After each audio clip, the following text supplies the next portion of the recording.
남편은 제가 감히 이혼하지 못할 거라고 확신했습니다. 그는 내연녀를 퇴근시키기 위해 차를 몰았고 저는 혼자 비를 맞으며 집에 가야 했습니다. 저는 소란을 피우지 않았습니다. 3가지 일을 해냈고 집에 돌아온 남편은 경악했습니다. 오늘 오후 퇴근 시간이 다가올 무렵 하늘이 갑자기 얼굴을 바꿨습니다. 먹구름이 검은 천을 덮은 듯 자욱하게 깔렸습니다.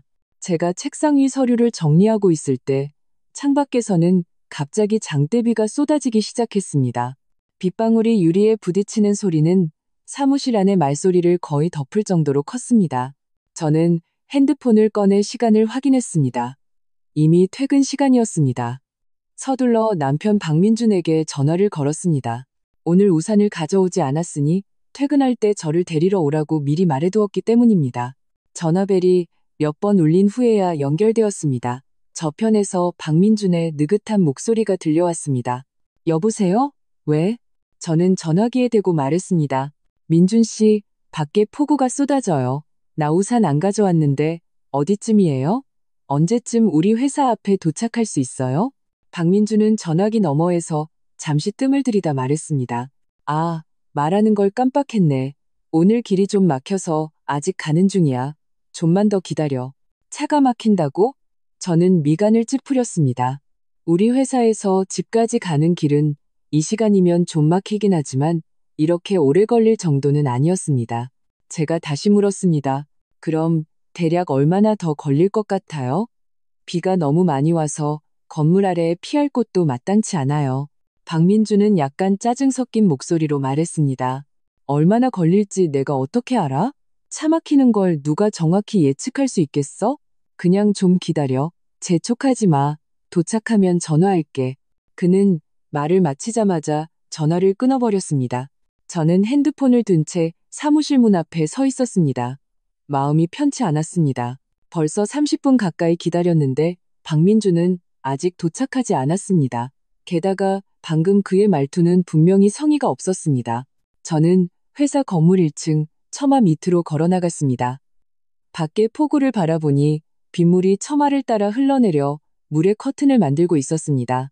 도로 위의 물은 발목까지 찰 정도였고 오가는 차들은 매우 느리게 움직이며 사람 키의 절반만한 물보라를 일으켰습니다. 10여 분을 더 기다렸지만 도저히 참을 수가 없어서 다시 박민준에게 전화를 걸었습니다. 이번에는 전화벨이 한참 울려도 아무도 받지 않았습니다. 저는 길에서 무슨 일이 생긴 건 아닐까 걱정되어 마음이 조급해졌습니다. 하지만 한편으로는 그가 일부러 전화를 받지 않는 것일까 두렵기도 했습니다. 저는 처마 밑에 서 있었습니다. 바람이 불어오면서 빗물을 실어와 몸에 부딪혔고 싸늘한 기운이 느껴졌습니다. 저는 서둘러 재킷을 더 단단히 여몄습니다. 옆에는 우산을 가져오지 않은 동료 몇 명이 가족과 통화하고 있었습니다. 어떤 동료는 가족이 이미 도착했고 어떤 동료는 곧 도착할 거라고 말했습니다. 동료들이 하나둘씩 차를 타고 떠나는 모습을 보니 제 마음은 더욱 초조해졌습니다. 다시 박민준에게 전화를 걸었습니다. 이번에는 드디어 연결되었습니다. 저는 다급하게 물었습니다. 민준 씨, 대체 어디예요? 왜 전화를 안 받아요? 저 거의 1시간이나 기다렸어요. 박민준은 전화기 너머에서 한숨을 쉬며 말했습니다. 차가 막힌다고 했잖아. 왜 이렇게 보채? 방금 앞 사거리 신호등 지났으니까 아마 20분은 더 걸릴 거야. 좀 더 기다릴 수 있지? 제가 무언가 더 말하려 하자 박민준이 다시 말했습니다. 됐어. 나 운전 중이야. 끊는다. 그는 말을 마치고 또 전화를 끊었습니다. 저는 핸드폰을 쥔 채 처마 밑에 서서 폭우를 바라보았습니다. 마음속은 분노와 초조함으로 가득 찼습니다. 평소 박민준이 가끔 가부장적인 면이 있긴 했지만 이렇게 무책임한 적은 없었습니다. 오늘 대체 무슨 일일까요? 정말로 차가 심하게 막히는 걸까요? 아니면 다른 무슨 일이 있는 걸까요? 생각할수록 이상했지만 어쩔 수 없이 그곳에 서서 계속 기다릴 수밖에 없었습니다. 처마 밑에서 20여 분을 더 서 있었습니다. 비는 조금도 잦아들지 않고 오히려 더 세차게 내렸습니다. 저는 핸드폰 화면만 뚫어져라 쳐다봤지만 박민준에게서는 전화 한 통, 카카오톡 메시지 하나 오지 않았습니다. 바람이 빗줄기를 휘감아 제 몸으로 몰아쳤습니다. 재킷은 이미 절반이 젖어 몸에 착 달라붙어 춥고 불편했습니다. 옆에 있던 동료들은 모두 떠나고 텅 빈 회사 건물 아래에는 저 혼자만 덩그러니 서 있었습니다. 마음속의 불안감이 점점 커졌습니다. 박민준이 아무리 굶떠도 이렇게 오래 저를 기다리게 하고 소식조차 없을 리가 없었습니다. 저는 이를 악물었습니다. 여기서 마냥 기다리는 이 차라리 좀 걸어가 보자고 생각했습니다. 그러다 보면 지나가는 택시를 잡을 수도 있고 박민준의 차를 더 일찍 발견할 수도 있을 테니까요. 저는 가방을 품에 안고 그 안에 핸드폰과 지갑을 최대한 보호했습니다. 그리고 심호흡을 한 번 하고 빗속으로 뛰어들었습니다. 빗물은 순식간에 저를 흠뻑 적셨습니다. 머리카락이 얼굴에 달라붙어 눈을 뜨기조차 힘들었습니다. 저는 고개를 숙인 채 길가를 따라 천천히 걸었습니다. 고인물이 신발을 넘어들어왔고 걸을 때마다 철퍽거리는 소리가 났습니다. 차가운 물이 바짓단을 따라 스며들어 다리가 저려왔습니다. 10분쯤 걸었을 때 저 멀리 앞쪽 사거리에 흰색 세단 한 대가 서 있는 것이 보였습니다. 그 차종이 매우 익숙했습니다. 박민준의 차와 똑같았습니다.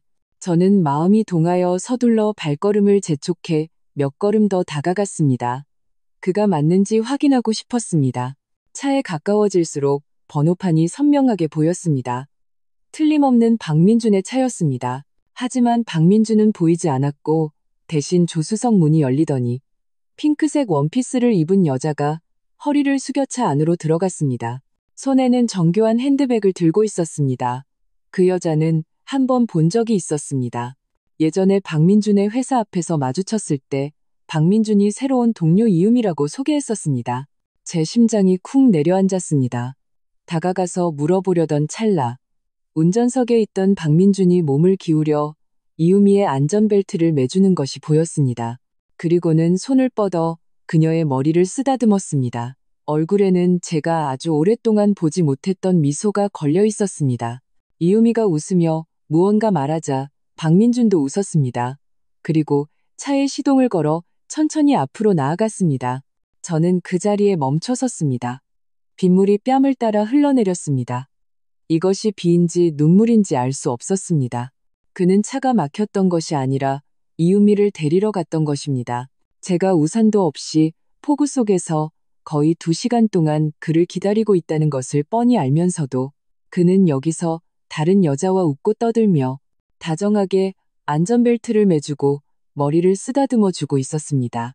온몸의 피가 머리로 솟구치는 것 같았습니다. 분노와 서러움에 차를 막아서서 그들에게 따지고 싶었습니다. 하지만 이내 생각을 바꿨습니다. 내가 달려가 봤자 무엇을 할 수 있을까? 남들 앞에서 싸워봤자 결국 창피한 것은 나 자신일 뿐입니다. 게다가 지금 저는 온몸이 흠뻑 젖어 꼬리말이 아닐 것입니다. 화려하게 차려입은 이음이와 비교하면 그야말로 웃음거리일 뿐이었습니다. 저는 주먹을 꽉 쥐었습니다. 박민준의 차가 천천히 멀어져 빗속으로 사라지는 것을 바라보았습니다. 가슴속이 무언가로 꽉 막힌 듯 답답하고 아팠습니다. 저는 심호흡을 한 번 하고 마음속의 분노를 억누르며 길가를 따라 계속 걸었습니다. 그가 나를 데리러 오지 않는다면 나 혼자 집에 가면 그만입니다. 오늘 밤 그가 돌아와서 어떻게 변명하는지 똑똑히 지켜볼 것입니다. 박민준의 차가 빗속으로 사라지는 것을 보며 저는 한동안 그 자리에 멍하니 서 있었습니다. 빗물이 머리카락을 타고 흘러내려 목덜미로 들어왔고 그 차가움에 몸서리를 쳤습니다. 저는 손을 들어 얼굴을 닦았습니다. 얼굴에 빗물과 눈물을 함께 닦아냈습니다. 그리고 고개를 숙인 채 계속 걸었습니다. 길에는 택시가 거의 보이지 않았고 간혹 보이는 택시도 이미 손님을 태운 상태였습니다. 저는 인도 위를 천천히 걸을 수밖에 없었습니다. 걸을 때마다 고인물을 밟았고 신발 속은 물로 가득 차 무겁고 미끄러웠습니다. 바람은 더욱 거세져 재킷을 부풀렸습니다. 안의 옷은 이미 흠뻑 젖어 얼음장처럼 몸에 달라붙었고 추워서 이가 딱딱 부딪히기 시작했습니다.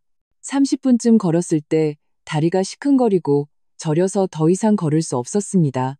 저는 길가의 큰 나무 아래에 기대어 잠시 쉬었습니다. 친구에게 전화해서 데리러 와달라고 하려고 핸드폰을 꺼냈지만 배터리가 5%밖에 남지 않은 것을 확인했습니다. 신호도 좋지 않았습니다. 저는 혹시 모를 급한 상황을 대비해 배터리를 아끼기 위해 핸드폰을 껐습니다. 몇 분 더 쉰 후 다시 일어나 걷기 시작했습니다. 편의점을 지나갈 때 우산을 하나 사려고 했지만 주머니를 뒤져보니 지갑에는 잔돈 몇 푼밖에 없었습니다. 우산 하나 살 돈도 되지 않았습니다. 저는 어쩔 수 없이 고개를 저으며 계속 비를 맞고 걸었습니다. 길 위에서 많은 부부나 연인들이 우산 하나를 같이 쓰고 웃으며 걸어가는 모습을 보았습니다. 마음이 더욱 쓰라렸습니다. 예전에는 박민준도 그랬습니다. 비가 오든 눈이 오든 제가 필요하면 언제나 가장 먼저 달려와 저를 데리러 왔습니다. 하지만 지금은요? 그는 저를 폭우 속에 내버려 두고 다른 여자를 데리러 갔습니다. 얼마나 걸었는지 모를 때쯤 드디어 우리 아파트 단지 정문이 보였습니다. 저는 안도의 한숨을 내쉬며 단지 안으로 발걸음을 재촉했습니다. 공동현관으로 들어가 엘리베이터 버튼을 눌렀습니다. 엘리베이터 거울에 비친 제 모습을 보니 머리는 헝클어지고 옷은 흠뻑 젖어 몸에 달라붙어 있었습니다. 얼굴에는 흙탕물 자국까지 있었습니다. 모습이 처참하기 짝이 없었습니다. 집에 돌아와 열쇠로 문을 열었습니다. 집안은 캄캄했고 박민주는 아직 돌아오지 않았습니다. 저는 젖은 재킷을 벗어 소파에 던져두고 욕실로 들어갔습니다. 뜨거운 물로 샤워를 하려고 보일러를 켰지만 한참을 기다려도 뜨거운 물이 나오지 않았습니다. 어제 보일러가 고장났는데 아직 수리하지 않은 것이 생각났습니다. 어쩔 수 없이 찬물로 간단히 몸을 닦고 깨끗한 잠옷으로 갈아입었습니다. 옷을 갈아입자마자 머리가 어지럽고 온몸에 힘이 빠지는 것을 느꼈습니다. 계속 재채기가 나왔습니다. 이마를 만져보니 약간 뜨거웠습니다. 아까 비를 맞아서 감기 기운에 미열이 나는 것 같았습니다. 저는 서랍에서 해열제를 찾아 미지근한 물과 함께 먹고 소파에 누워 쉬었습니다. 거실은 쥐죽은 듯 조용했고 창밖의 빗소리만 계속해서 들려왔습니다. 저는 천장을 바라보며 만감이 교차했습니다. 박민준과 결혼한 지 3년, 예전에도 다툰 적은 있었지만 우리 관계는 괜찮다고 믿어왔습니다. 그런데 그가 이런 짓을 할 줄은 상상도 못했습니다. 얼마나 지났을까? 제가 꾸벅꾸벅 졸고 있을 때 현관문 도어락 소리가 들렸습니다. 박민준이 드디어 돌아온 것입니다. 저는 그가 돌아와서 어떻게 변명할지 보기 위해 얼른 몸을 일으켰습니다. 문이 열리고 박민준이 들어왔습니다. 몸에는 깨끗한 재킷을 입고 있었고 머리도 단정했습니다. 비를 맞은 흔적은 전혀 없었습니다. 그의 손에는 배달 음식 봉지가 들려 있었습니다. 그는 들어오자마자 봉지를 식탁 위에 놓으며 무심하게 물었습니다. 돌아왔네? 왜 불도 안 켜고 있어? 그는 말하며 벽에 스위치를 눌렀습니다. 거실이 순식간에 환해졌습니다. 그는 고개를 돌려 소파에 앉아있는 저를 보더니 표정이 잠시 굳었습니다. 아마도 제 안색이 좋지 않은 것을 보았거나 소파 위에 놓인 흠뻑 젖은 재킷을 눈치챈 것 같았습니다. 하지만 그는 재킷에 대해서는 아무 말도 하지 않고 오히려 미간을 찌푸리며 말했습니다. 왜 소파에 앉아 있어? 어디 안 좋아? 저는 그의 태연한 모습에 마음속에 분노가 치밀어 올랐습니다. 하지만 꼭 참고 물었습니다. 어디 갔다 왔어요? 차가 막힌다면서요? 나 거의 2시간이나 기다리다가 결국 비 맞고 걸어왔어요. 박민주는 신발을 갈아 신던 동작을 잠시 멈추더니 식탁으로 걸어가 배달 음식을 꺼냈습니다. 음식을 차리면서 말했습니다. 아, 말도 마. 오늘 차가 엄청 막혔어. 나중엔 다른 길로 돌아서 오느라 늦었지. 난 당신이 벌써 택시 타고 온 줄 알았지. 아직도 기다리고 있을 줄은 몰랐네. 그의 말은 명백한 거짓말이었습니다. 제가 그가 이유미를 태우는 것을 똑똑히 봤는데 어떻게 차가 막혔다고 할 수 있을까요? 저는 냉소하며 소파 위에 재킷을 가리켰습니다. 차가 막혔는데 옷은 하나도 안 젖었네요. 나는 비 맞고 걸어와서 온몸이 흠뻑 젖었는데 당신은 아주 멀쩡하네요. 솔직히 말해요. 당신 회사로 나 데리러 온 거 아니죠? 다른 사람 데리러 갔었죠? 박민준의 얼굴이 굳어졌습니다. 그는 손에 든 젓가락을 내려놓고 저를 바라보며 말했습니다. 그게 무슨 소리야? 내가 다른 사람을 데리러 갔다니? 차가 막혔다고 말했잖아. 왜 자꾸 의심하는 거야?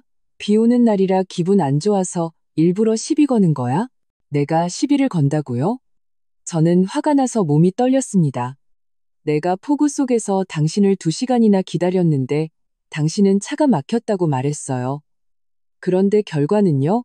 내가 앞사거리에서 당신이 이유미 씨 태우는 걸 똑똑히 봤어요. 언제까지 나를 속일 생각이에요? 박민주는 이유미라는 이름이 나오자 눈빛이 흔들렸지만 이내 평정을 되찾고 심지어 비웃는 듯한 미소를 지었습니다. 내가 무슨 일인가 했네. 그래, 내가 이유미 씨 태우는 거 봤구나. 그 친구도 오늘 우산을 안 가져왔고 마침 가는 길이 같아서 태워준 것뿐이야. 이게 무슨 문제라도 돼? 당신이 이렇게 사소한 일로 소란 피울 일이야? 가는 길이 같다고요? 저는 그를 쳐다보았습니다. 내 회사는 강남에 있고 이유미 씨 회사는 여의도에 있는데 어떻게 가는 길이 같아요? 당신은 내가 기다리고 있는 걸 뻔히 알면서도 그녀를 먼저 데리러 갔잖아요. 조금도 미안한 마음이 안 들어요? 박민주는 의자에 등을 기대고 앉아 팔짱을 꼈습니다. 무심한 태도였습니다. 미안할 게 뭐가 있어? 그냥 동료 한번 태워준 것뿐인데 당신이 이렇게 쪼잔하게 굴 일이야? 그리고 내가 당신을 데리러 가지 않았어도 당신 혼자 택시 타고 오면 되잖아. 그게 뭐 그리 대단한 일이라고. 그의 말이 제 분노에 불을 지폈습니다. 저는 자리에서 일어났습니다. 대단한 일이 아니라고요? 박민준 씨, 당신 양심이 있긴 해요. 나는 당신 아내예요. 당신은 나를 폭우 속에 2시간이나 기다리게 해놓고 자기는 다른 여자를 데리러 갔으면서 그게 사소한 일이라고요? 박민준도 일어났습니다. 그의 말투에는 경멸이 섞여 있었습니다. 됐어, 그만 좀 해. 당신 기분 안 좋은 건 알겠는데 너무 심하게 굴지는 마. 생각해봐. 당신 지금 일도 안 하고 있잖아. 집안 살림은 다 내가 책임지고 있어. 나랑 사이가 틀어지면 당신한테 좋을 게 뭐가 있겠어? 당신이 나 없이도 이렇게 편하게 살 수 있을 것 같아? 저는 그 자리에 얼어붙었습니다. 그가 이런 말을 할 줄은 몰랐습니다. 그는 제가 감히 이혼하지 못할 거라고, 제가 그를 떠나서는 살 수 없을 거라고 확신하고 있었습니다. 저는 그의 오만한 얼굴을 보았습니다.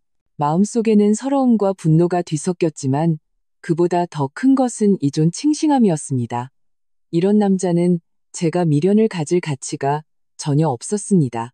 저는 심호흡을 하고 마음속의 감정을 억누르며 담담하게 말했습니다. 걱정 마세요. 소란 피우지 않을 거예요. 하지만 당신도 너무 더이해하지는 마세요. 우리 두고 봅시다. 박민주는 제가 굴복했다고 생각했는지 입가에 만족스러운 미소를 지었습니다. 그래야지. 부부 사이에 쓸데없는 소리 하지 말고 얼른 와서 밥이나 먹어. 당신이 좋아하는 족발 사왔어. 그는 말을 마치고 혼자 젓가락을 들어먹기 시작했습니다. 제 눈 속의 차가운 냉기를 전혀 눈치채지 못한 채로 말입니다. 저는 그 순간부터 더 이상 약해져서는 안 된다는 것을 알았습니다. 이제 저 자신을 위해 계획을 세워야 했습니다. 박민주는 배달 음식을 다 먹고 그릇과 젓가락을 식탁 위에 던져둔 채 핸드폰을 들고 침실로 들어가 게임을 하기 시작했습니다. 저는 어질러진 식탁과 소파 위에 젖은 재킷을 보았지만 마음속에는 아무런 파동도 일지 않았습니다. 오직 어떻게 첫 번째 증거 수집을 잘 해낼까 하는 생각뿐이었습니다. 저는 먼저 식탁을 깨끗이 치우고 재킷을 베란다에 널었습니다. 이미 흠뻑 젖어 형태가 변형되어 입지 못할 가능성이 높다는 것을 알았지만 습관적으로 집안일을 했습니다. 모든 것을 마치고 거실로 돌아와 TV를 켰습니다. 소리는 아주 작게 해놓고 TV를 보는 척하며 실제로는 침실 안의 동태를 살폈습니다. 밤 11시쯤 되자 침실에서 박민준의 코 고는 소리가 들려왔습니다. 그가 잠들었을 것이라고 확신했습니다. 그는 매일 이 시간까지 게임을 했고 한번 잠들면 깊이 잠들었기 때문입니다. 저는 심호흡을 하고 일어나 조심스럽게 침실 문으로 다가갔습니다. 천천히 문을 살짝 열어보니 박민준이 침대에 누워 있었고 핸드폰은 침대 옆 협탁에 놓여 있었습니다.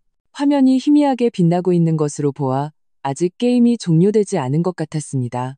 저는 잠시 망설였습니다. 마음이 긴장되었습니다. 그의 핸드폰을 몰래 보는 것은 처음이었기 때문입니다. 하지만 낮에 있었던 일과 제가 감히 이혼하지 못할 것이라며 오만하게 굴던 그의 모습을 떠올리자 저는 이를 악물고 문을 열고 들어갔습니다.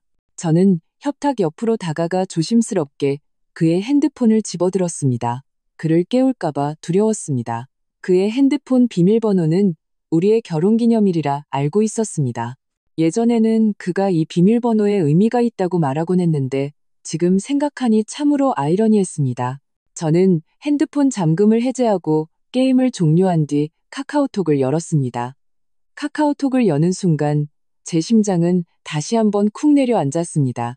저를 제외하고 상단에 고정된 대화 상대 중에는 유미라고 저장된 사람이 있었습니다.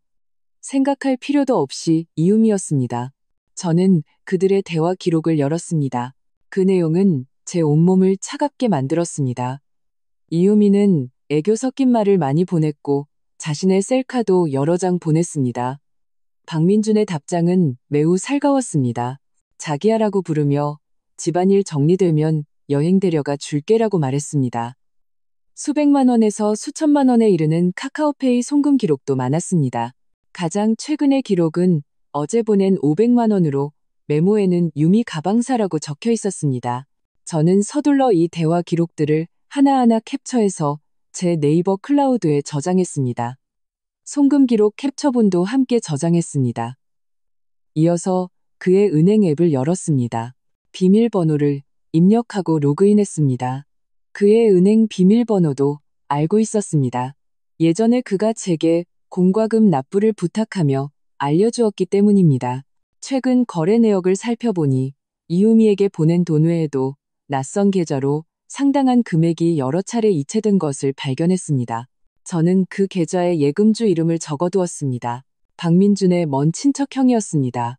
예전에 한번 본 적이 있었습니다. 저는 의아했습니다.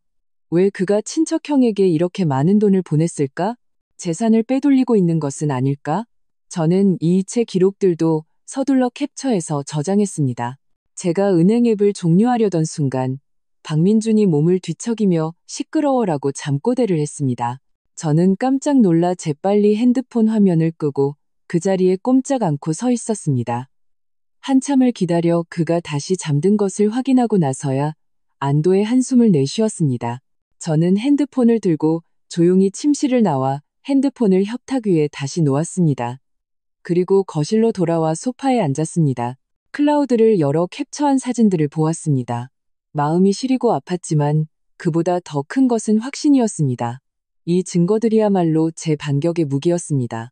저는 절대로 박민준과 이유미가 뜻대로 하도록 내버려두지 않을 것입니다. 제 것을 되찾아야 했습니다. 다음 날 아침, 박민준은 평소처럼 제가 만든 아침 식사를 하고 출근했습니다. 떠나기 전에 그는 제게 말했습니다. 오늘 저녁에 회식이 있어서 좀 늦을 거야. 기다리지 마. 저는 고개를 끄덕이고 아무 말도 하지 않았습니다. 그는 아마도 제가 아직 화가 나 있다고 생각했을 것이고 제가 이혼을 준비하고 있다는 것은 전혀 눈치채지 못했을 것입니다. 박민준이 떠난 후 저는 서둘러 핸드폰을 꺼내 예전에 저장해둔 변호사의 연락처를 찾았습니다. 이 변호사는 제가 예전에 일할 때 알게 된 분으로 이혼 및 가사소송 전문이었습니다. 매우 믿을 만한 분이었습니다. 저는 그에게 전화를 걸었습니다. 전화가 연결되자 저는 저와 박민준의 상황을 하나도 빠짐없이 그에게 설명했습니다. 박민준이 내연녀를 데리러 가면서 저를 비에 맞게 한 일, 우리 사이의 대화, 그리고 제가 수집한 카카오톡 대화 기록과 이체 내역 캡처본까지 모두 말했습니다. 변호사는 전화기 너머에서 제 이야기를 다 듣고 말했습니다. 지금 수집하신 증거들은 매우 유용합니다. 하지만 아직 충분하지는 않습니다. 이혼 시 더 많은 권리를 확보하려면 특히 재산분할과 관련해서는 그의 명의로 된 모든 자산을 명확히 파악해야 합니다. 예금, 부동산, 주식 등을 포함해서요. 그리고 그가 부부 공동재산을 빼돌렸는지 여부도 확인해야 합니다. 저는 서둘러 말했습니다. 어젯밤에 그의 은행 기록을 보니 먼 친척형에게 상당한 돈을 보냈더라고요. 재산을 빼돌리고 있는 것 같아요. 변호사가 말했습니다. 그렇다면 그 친척형의 계좌도 조사해봐야 합니다. 그 돈이 정말 정당한 용도로 사용되었는지 아니면 단지 다른 사람 명의로 잠시 옮겨두었다가 이혼 후에 다시 돌려받으려는 것인지 확인해야 합니다. 우선 박민준 씨의 주민등록번호, 은행 계좌번호, 그리고 그 친척형의 이름과 계좌 정보를 제게 보내주세요. 제가 조사해 보겠습니다. 전화를 끊고 저는 서둘러 변호사가 요청한 정보를 정리해서 보냈습니다. 그리고 집안의 등기부등본, 은행 통장 등 서류를 꺼내 정보를 꼼꼼히 확인했습니다. 우리가 지금 사는 아파트는 결혼 후에 구입한 것으로 저와 박민준 두 사람의 이름으로 되어 있는 부부 공동 재산이었습니다. 공동 명의의 예금 통장에는 지난 몇 년간 모은 약 2억 원이 들어 있었습니다. 오후에 변호사에게서 다시 전화가 왔습니다. 목소리가 다소 심각했습니다. 조사해봤습니다. 박민준 씨 명의의 급여 통장에서 최근 6개월간 총 5억 원이 인출되어 금원 친척형의 계좌로 이체되었습니다. 그리고 그 친척형이 지난달에 소형 오피스텔을 하나 매입했는데 일시불로 결제했고 금액이 정확히 5억 원이었습니다. 더 의심스러운 것은 그 오피스텔의 실제 거주자가 박민준 씨의 부모님인 것 같다는 점입니다. 이것은 명백히 부부 공동재산을 빼돌린 행위입니다. 그 말을 듣는 순간 저는 분노와 함께 차가움을 느꼈습니다. 그는 이미 오래전부터 계획하고 있었던 것입니다. 밖에서는 내연녀를 만나고 안에서는 몰래 재산을 빼돌리면서 제가 감히 이혼하지 못할 것이고 설령 이혼하더라도 아무것도 가져가지 못할 것이라고 확신했던 것입니다. 저는 마음속의 분노를 억누르며 변호사에게 물었습니다. 그렇다면 그 5억 원을 되찾을 수 있을까요? 변호사가 말했습니다. 가능합니다. 그 돈은 두 분의 부부 공동 재산입니다. 그는 당신의 동의 없이 사적으로 타인에게 양도하여 부동산을 구입했고 그것이 그의 부모님을 위한 것이라면 이는 악의적인 재산은닉 행위에 해당합니다. 법률 규정에 따르면 이혼 시 재산 분할에서 그는 이러한 행위로 인해 재산을 적게 분할받거나 아예 분할받지 못할 수도 있습니다. 다만 더 많은 증거를 수집하는데 협조해 주셔야 합니다. 예를 들어 그 친척형의 부동산 매매 계약서, 대금 지급 증빙, 등기부 등본, 그리고 그와 친척형 간의 이체 기록 등이 필요합니다. 이런 것들은 제가 처리해 드리겠습니다. 변호사와의 통화를 마치고 나니 마음이 한결 놓였습니다. 박민준이 완벽하다고 생각했던 계획에는 이미 이렇게 많은 흔적이 남아 있었던 것입니다. 저는 변호사가 보내준 재산 조회 보고서를 출력하여 이전의 대화 기록, 이체 내역 캡처본과 함께 파일 폴더에 정리했습니다. 이것들이야말로 이혼 시 저의 가장 강력한 무기가 될 것이었습니다. 저녁에 박민준이 돌아왔을 때 몸에서는 술 냄새가 났고 콧노래까지 흥얼거리고 있었습니다. 회식이 매우 즐거웠던 모양입니다. 그는 거실에 앉아 파일 폴더를 들고 있는 저를 보고 무심하게 물었습니다. 손에 들고 있는 거 뭐야? 저는 파일 폴더를 치우며 담담하게 말했습니다. 아무것도 아니에요. 그냥 예전 서류들이에요. 박민준은 더 이상 묻지 않고 하품을 하며 침실로 잠을 자러 들어갔습니다. 그는 제가 이미 그의 재산은닉 증거를 확보했으며 결전의 날이 점점 다가오고 있다는 것을 전혀 알지 못했습니다. 재산 문제를 명확히 파악하고 나니 마음이 한결 놓였지만 증거만으로는 부족하다는 것을 알았습니다. 저만의 경제적 기반이 있어야 했습니다. 그래야 이혼하더라도 당당하게 살아갈 수 있을 테니까요. 예전에 저는 광고회사에서 기획자로 일했고 꽤 잘 해냈습니다. 나중에 박민준이 집에 당신 월급 없어도 괜찮으니 집에서 나만 잘 챙겨줘라고 말해서 일을 그만두고 전업주부가 되었습니다. 지금 생각하니 그때 정말 어리석었습니다. 제 인생을 다른 사람에게 모두 맡겨버렸으니까요. 저는 핸드폰 연락처를 뒤져 예전에 친하게 지냈던 최 선배의 번호를 찾았습니다.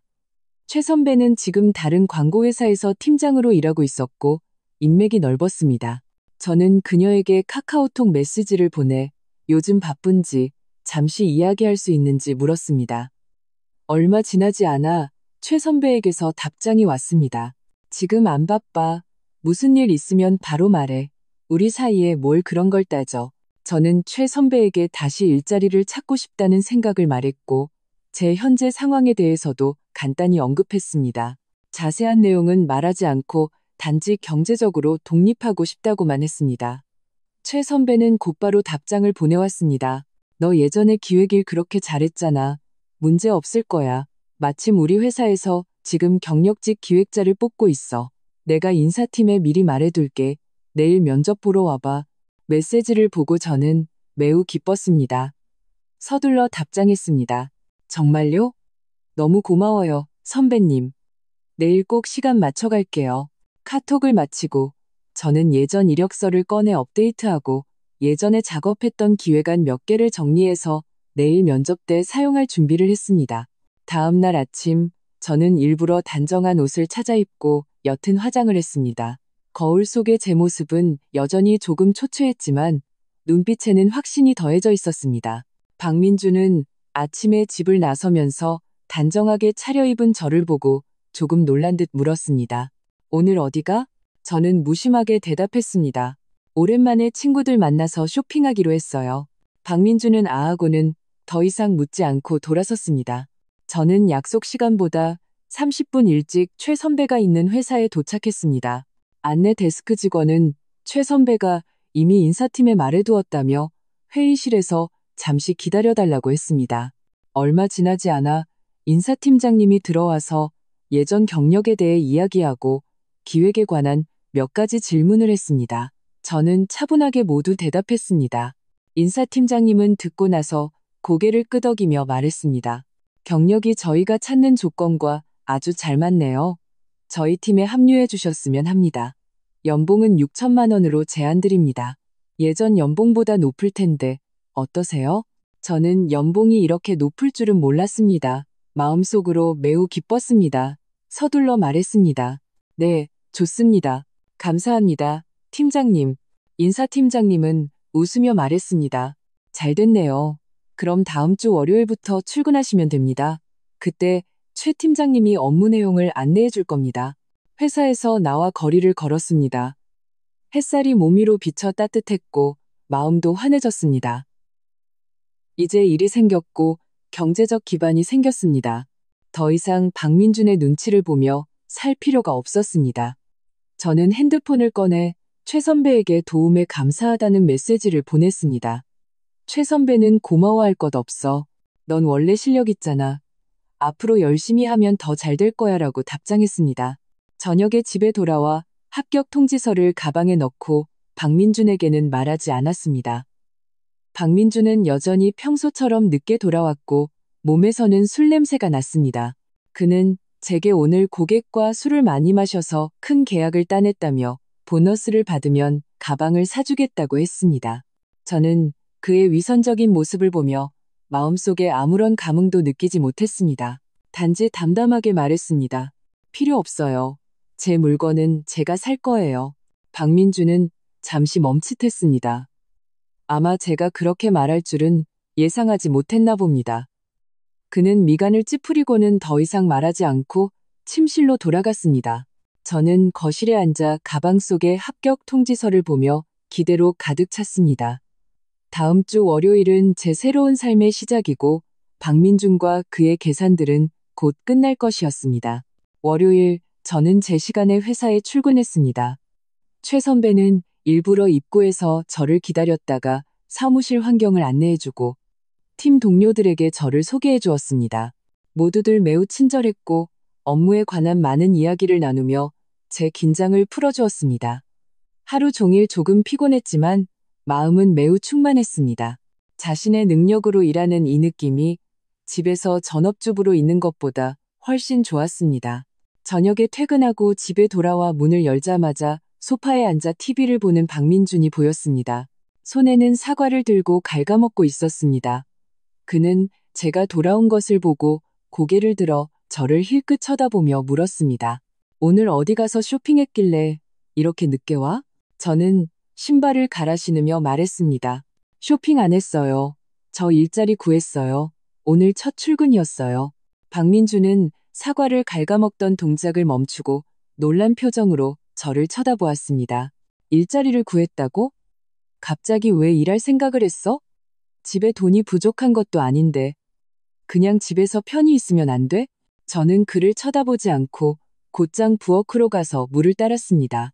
일하고 싶어요. 내 돈 벌어서 내가 쓰고 싶어요. 박민주는 사과를 내려놓고 제 곁으로 다가왔습니다. 그의 말투에는 약간의 경멸이 섞여 있었습니다. 아직도 저번에 비 맞은 일 때문에 그러는 거야? 알았어. 일하고 싶으면 해. 어차피 돈도 얼마 못 벌 텐데 그냥 시간이나 때운다고 생각해. 좀 하다 보면 질려서 다시 집에 들어앉게 될걸. 저는 그와 논쟁하지 않고 물을 한 모금 마시고 방으로 들어가 짐을 정리했습니다. 그에게 아무리 말해도 소용없다는 것을 알았습니다. 그는 뼛속까지 저를 무시하고 제가 그를 떠나서는 살 수 없다고 생각하고 있었습니다. 그 후 며칠 동안 저는 매일 제 시간에 출퇴근했고 박민주는 제 일에 대해 더 이상 묻지 않았습니다. 여전히 예전처럼 회식이 있다거나 야근을 해야 한다며 늦게 귀가하는 날이 잦았습니다. 한 번은 제가 밤에 화장실에 가려고 일어났다가 그가 거실에서 통화하는 소리를 들었습니다. 목소리를 낮췄지만 저는 유미야, 내일 같이 밥 먹자 같은 말을 희미하게 들을 수 있었습니다. 생각할 필요도 없이 이유미와 통화하고 있는 것이었습니다. 저는 그를 추궁하지 않고 조용히 방으로 돌아왔습니다. 다음 날 아침, 저는 일부러 평소보다 30분 일찍 집을 나와 아파트 단지 아래 나무 뒤에 숨었습니다. 얼마 지나지 않아 박민준이 차를 몰고 나오는 것이 보였습니다. 하지만 그는 회사 방향으로 가지 않고 오히려 이유미의 회사가 있는 방향으로 차를 몰았습니다. 저는 핸드폰을 꺼내 이 장면을 녹화한 뒤에야 택시를 타고 출근했습니다. 저녁에 박민준이 돌아왔을 때 손에는 명품 가방을 들고 와서 제 앞에 던졌습니다. 오늘 백화점 지나가다가 이 가방이 너한테 잘 어울릴 것 같아서 샀어. 봐, 너 매일 출근하느라 힘들어 죽겠는데 한 달 월급으로 이 가방 하나 사기도 힘들잖아. 뭐하러 고생해? 저는 그 가방을 보았지만 마음속에는 조금의 감동도 없었고 오히려 비웃음이 나왔습니다. 이 가방은 아마도 이유미에게 가방을 사주고 남은 돈으로 산 것일지도 모릅니다. 저는 가방을 그에게 다시 밀어주었습니다. 필요 없어요. 당신이나 가지세요. 아니면 다른 사람 줘도 되고요. 박민준의 얼굴이 굳어졌습니다. 이게 무슨 태도야? 내가 좋은 마음으로 가방 사줬는데 고맙게 받지도 않고 아직도 나랑 싸우자는 거야? 내가 말하는데 적당히 해. 정말 이대로 살기 싫으면 나 없으면 당신은 살 집도 없어. 저는 그의 격분한 모습을 보며 속으로 냉소했습니다. 그는 지금까지도 제가 감히 그와 이혼하지 못할 것이라고, 제가 그를 떠나서는 살 수 없을 것이라고 믿고 있었습니다. 저는 평온하게 말했습니다. 내 체면은 내가 알아서 해요. 난 이제 직업도 있고 내 돈도 벌 수 있어요. 당신과 이혼해도 굶어 죽지는 않아요. 박민주는 잠시 멈칫했습니다. 아마 제가 이렇게 말할 줄은 예상하지 못했나 봅니다. 그는 저를 한참 쳐다보더니 마지막으로 차갑게 코웃음을 쳤습니다. 그래, 잘났네. 얼마나 버틸 수 있는지 한번 보자. 그는 말을 마치고 침실로 돌아갔습니다. 그 후로 박민주는 수그러들기는커녕 오히려 더 심해졌습니다. 외박이 잦아졌고 때로는 이유미가 선물한 라이터나 넥타이 같은 물건들을 집에 가져와 저를 전혀 의식하지 않았습니다. 그는 아마도 제가 모든 것을 알아도 어쩔 수 없을 것이라고 생각해서 그렇게 거리낌 없이 행동하는 것 같았습니다. 하지만 그는 제가 이미 모든 증거를 수집했고 적절한 시기를 기다리며 그와 탄파할 준비를 하고 있다는 것을 몰랐습니다. 그가 진실을 알게 되었을 때도 과연 그렇게 오만할 수 있을지 저는 똑똑히 지켜볼 것입니다. 한 주가 더 지났습니다. 저는 업무를 완벽히 파악했을 뿐만 아니라 변호사와 한 번 더 만나 새로 수집한 박민준이 이유미를 태우는 영상과 이유미가 그에게 선물한 물건들의 사진을 모두 전달했습니다. 변호사는 이 증거들만으로도 충분하며 법원에 소송을 제기하더라도 제가 절대적으로 유리한 위치에 설 수 있다고 말했습니다. 저는 마음의 준비를 마치고 이번 주말에 박민준과 결판을 내기로 결심했습니다. 토요일 오후, 저는 일부러 회사에서 일찍 퇴근하여 모든 증거를 정리하고 출력하여 거실 테이블 위에 놓았습니다. 이혼 합의서도 함께 꺼내두었습니다. 막 정리를 마쳤을 때 현관문 도어락 소리가 들렸습니다. 박민준이 돌아온 것입니다. 그는 들어오자마자 재킷을 벗으며 콧노래를 흥얼거렸습니다. 기분이 좋아 보였습니다. 아마 또 이유미와 함께 시간을 보냈을 것입니다. 그는 소파에 앉아있는 저와 테이블 위에 놓인 서류 더미를 보고 의아해하며 물었습니다. 오늘 왜 이렇게 일찍 왔어? 이 테이블 위에 있는 건 뭐야? 저는 맞은편 소파를 가리키며 평온하게 말했습니다. 앉아요. 우리 할 얘기가 있어요. 박민주는 잠시 멈칫했습니다. 아마 제가 이런 어조로 말하는 것을 처음 봤을 것입니다. 그는 잠시 망설이다가 자리에 앉았습니다. 저는 테이블 위에 첫 번째 사진을 들어 그의 앞에 놓았습니다. 이거 알죠? 지난주 아침에 당신이 이유미 씨 출근시키는 사진이에요. 아파트 단지 아래에서 제가 찍었어요. 박민주는 사진을 들어보고는 얼굴색이 순식간에 변했습니다. 그의 목소리는 약간 당황스러웠습니다. 당신 어떻게 이걸 찍었어? 그냥 가는 길에 태워준 것뿐이야. 오해하지 마. 가는 길이라고요? 저는 핸드폰을 들어 예전에 저장해둔 카카오톡 대화 기록 캡처본을 열어 그에게 내밀었습니다. 그럼 그녀에게 자기야, 집안일 정리되면 여행 데려가 줄게라고 말한 것도 가는 길에 한 말인가요? 그리고 이 송금 기록들, 수백만 원에서 수천만 원, 다 합치면 2천만 원이 넘어요. 이것도 가는 길에 보낸 건가요? 박민주는 핸드폰 속의 캡처본을 보며 손을 떨기 시작했습니다. 그는 핸드폰을 밀어내며 말했습니다. 이건 다 오해야. 나랑 이유미 씨는 그냥 평범한 동료 사이야. 저 말들은 장난으로 한 거고, 송금은 그녀 집안에 어려운 일이 있어서 내가 좀 도와준 거야. 평범한 동료가 자기야라고 부르고, 평범한 동료가 신용카드빚 갚아주고, 가방 사주나요? 저는 냉소하며 출력된 은행 이체 기록 한 장을 더 집어들었습니다. 그럼 당신 친척형에게 보낸 5억 원도 그 집안에 어려운 일이 있어서 그런 건가요? 변호사가 이미 다 확인했어요. 당신 친척형은 그 5억 원으로 오피스텔을 샀고 지금은 당신 부모님이 살고 계시죠. 이게 당신이 말하는 도움인가요? 당신은 명백히 부부 공동재산을 빼돌린 거예요. 부부 공동재산이라는 말을 듣자 박민준의 얼굴은 완전히 하얗게 질렸습니다. 그는 벌떡 일어나 저를 가리키며 소리쳤습니다. 네가 감히 나를 뒷조사해? 변호사까지 고용했다고? 너 대체 뭘 어쩌자는 거야? 내가 뭘 어쩌자는 거냐고요? 저도 일어났습니다. 저는 테이블 위에 이혼 합의서를 집어들어 그의 앞에 던졌습니다. 당신과 이혼하자는 거예요. 당신은 혼인 중 외도를 저질렀고 부부 공동 재산까지 몰래 빼돌렸어요. 법에 따르면 당신은 이 재산들을 거의 분할받지 못할 뿐만 아니라 제게 정신적 피해에 대한 위자료까지 지급해야 해요. 이게 이혼 합의서예요. 읽어보고 이견 없으면 서명하세요. 이견 있으면 법정에서 봅시다. 박민주는 이혼 합의서를 집어들고 허둥지둥 넘겨보았습니다. 볼수록 그의 얼굴은 더욱 굳어졌습니다. 부부 공동 재산 분할에서 아내 측이 70%, 남편 측이 30%를 분할하고 남편은 아내에게 정신적 피해 보상금으로 1억 원을 지급한다는 내용을 보자 그는 합의서를 바닥에 내던지며 소리쳤습니다. 너 미쳤어? 70%를 달라고? 위자료까지 내라고? 이 집이랑 예금, 나도 지분이 있어. 너무 심하잖아. 심하다고요? 저는 바닥에 떨어진 합의서를 주워들고 그를 쳐다보며 말했습니다. 내가 심해요. 아니면 당신이 심해요? 당신은 나를 폭우 속에 2시간이나 기다리게 해놓고 다른 여자를 데리러 갔어요. 내 뒤에서 이유미랑 바람 피우고 재산까지 몰래 빼돌렸어요.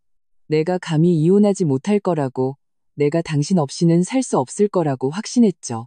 이제 증거가 당신 눈앞에 있는데 아직도 나한테 심하다고 말할 수 있어요?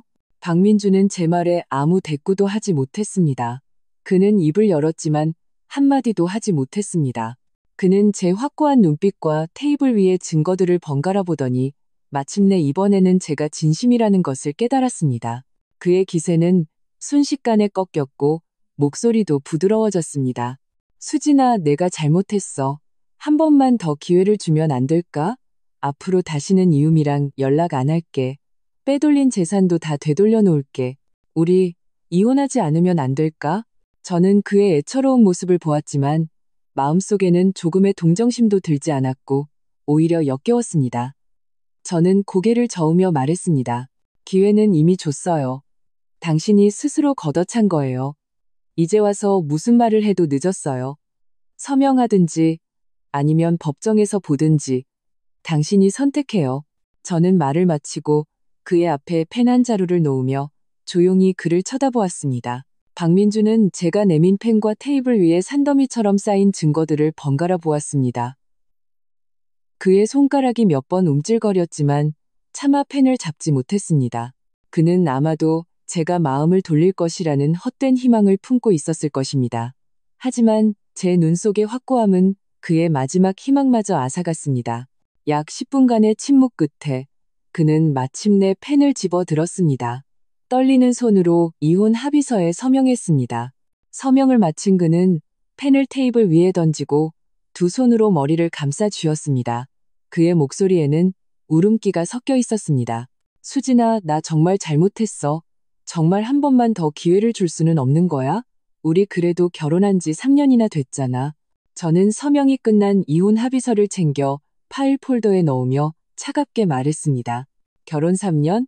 당신은 이미 그 감정을 다 망쳐버렸어요. 당신이 나를 폭우 속에 기다리게 하고 이유미를 데리러 갔을 때부터, 당신이 몰래 재산을 빼돌리며 내가 이혼하지 못할 거라고 생각했을 때부터 우리 사이는 이미 끝났어요. 저는 말을 마치고 일어나 현관문을 가리켰습니다. 합의서에 적힌 대로 이 집은 내 것이에요. 당신은 일주일 안에 나가야 해요. 그리고 위자료 1억 원은 다음 주 금요일까지 내 계좌로 입금하세요. 그렇지 않으면 이 합의서를 가지고 법원에 강제 집행을 신청할 거예요. 박민주는 고개를 숙인 채 아무 말도 하지 않았습니다. 암묵적으로 동의한 셈이었습니다. 그 후 며칠 동안 박민주는 정말로 짐을 싸기 시작했습니다. 그의 부모님께서 일부러 집에 찾아와 저를 붙잡고 울며 애원했습니다. 박민준이 한순간의 실수였으니 한 번만 더 용서해달라고 했습니다. 저는 그분들께 증거를 보여드렸습니다. 그분들은 증거를 보고 나서는 더 이상 박민준을 변호할 면목이 없었는지 쓸쓸히 돌아가셨습니다. 일주일 후 박민준은 집을 나갔고 위자료도 제때 제 계좌로 입금되었습니다. 그가 떠나던 날 저는 텅 빈 침실을 보며 조금도 슬프지 않았고 오히려 홀가분함을 느꼈습니다. 저는 집을 새로 정리하고 새 커튼을 달고 화분 몇 개를 사서 두었습니다. 집 전체가 순식간에 환해졌습니다. 얼마 지나지 않아 박민준의 소식을 듣게 되었습니다. 그는 집을 나간 후 이유미와 함께 살려고 했지만 이유미는 그가 재산을 거의 분할받지 못했을 뿐만 아니라 빚까지 졌다는 것을 알고는 바로 그와 헤어졌다고 합니다.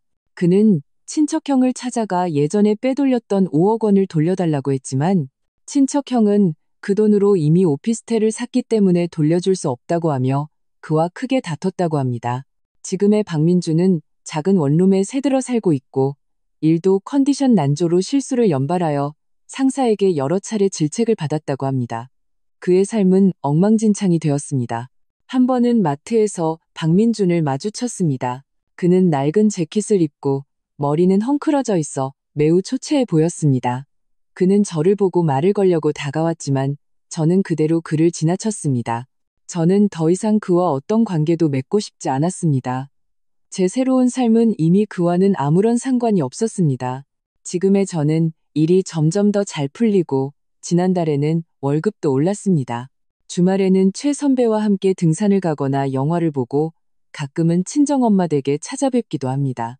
엄마는 매일 즐거워하는 제 모습을 보고 마음을 놓으시며 말씀하셨습니다. 지금이 훨씬 좋아. 스스로에게 의지하는 게 최고야. 저는 집 근처 요가 학원에도 등록했습니다. 매일 퇴근 후 잠시 운동을 하니 몸도 건강해지고 마음도 점점 더 평온해졌습니다. 가끔 거울 속의 제 모습을 보면 눈빛에는 자신감과 여유가 가득합니다. 그제야 저는 깨달았습니다. 여자에게 가장 믿을 만한 것은 결혼이 아니라 바로 자기 자신이라는 것을요. 저에게 상처를 주었던 사람들은 결국 응당한 벌을 받았습니다. 그리고 저 또한 이 실패한 결혼 생활 속에서 제 자신을 되찾고 더 멋진 인생을 시작했습니다. 앞으로의 날들은 오직 저 자신을 위해 살아갈 것입니다. 더 아름답고 더 자유롭게 말입니다. 오늘 이야기가 마음에 드셨다면 좋아요와 구독 부탁드립니다. 또 어떤 종류의 이야기를 보고 싶으신가요? 댓글로 여러분의 생각을 공유해 주세요. 저희는 계속해서 멋진 이야기를 제공해 드리겠습니다.